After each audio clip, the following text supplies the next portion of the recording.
এবার দলের সবচেয়ে বড় তারকাকেই বাদ দিচ্ছে কেকেআর। দ্বিতীয়বার পাঞ্জাব শ্রেয়স আইয়ারের বিরুদ্ধে কেমন একাদশ সাজাবে এবার কেকেআর, তবে সেটা জানার আগে আমাদের চ্যানেলে নতুন হলে চ্যানেলটি সাবস্ক্রাইব করে সঙ্গে থাকুন।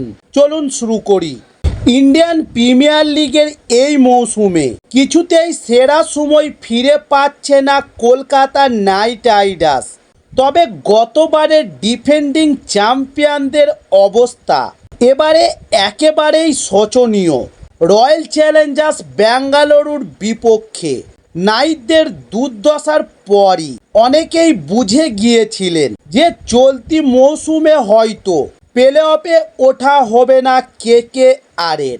তবে আশা তো থাকবেই, আর সেই সূত্র ধরেই ঘুরে দাঁড়ানোর প্রাণপণে চেষ্টা করছে শাহরুখ খানের দল। তবে প্রতিপক্ষের সামনে পৌঁছাতেই যেন নিজেদের ছন্দ হারিয়ে ফেলছে অজিঙ্কে রাহানেরা।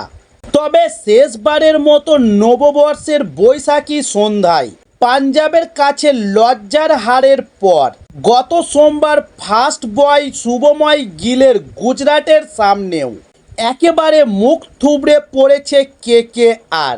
এরপরই জটিল হয়েছে প্লে অফের সমীকরণ।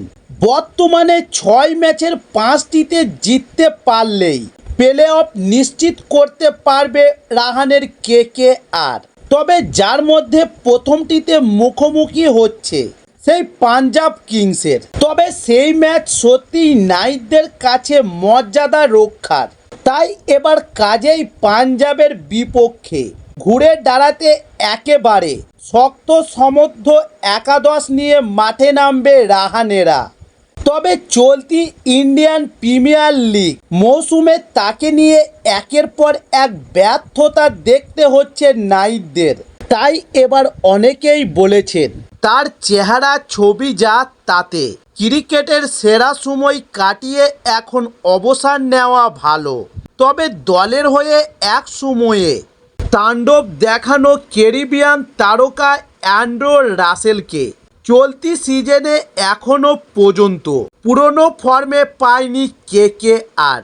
তাই বিশেষ মহলের দাবি নিজের ক্রিকেট ক্যারিয়ারে ভালো সময় বহু আগেই কাটিয়ে ফেলেছেন রাসেল। তাই বর্তমানে তাকে দলে রেখে ব্যর্থতা বাড়ানোর কোনো প্রয়োজন নেই। তবে সূত্রে বলছে বিগত ম্যাচগুলিতে ধারাবাহিক ব্যর্থতার পর পাঞ্জাবের বিরুদ্ধে রাসেলকে বাদ দিয়েই একাদশ ঘোষণা করতে পারে এবার কেকেআর। তবে সেক্ষেত্রে খুব সম্ভবত অ্যান্ড্রে রাসেলের বিকল্প অলরাউন্ডার হিসেবে পাঞ্জাব কিংসের ম্যাচে জায়গা পেতে পারেন মঈন আলী। এই মৌসুমে নাইট শিবিরে যুক্ত হয়ে ধীরে ধীরে নিজের সেরাটা দেওয়ার চেষ্টা করেছেন ইংল্যান্ডের এই তারকা।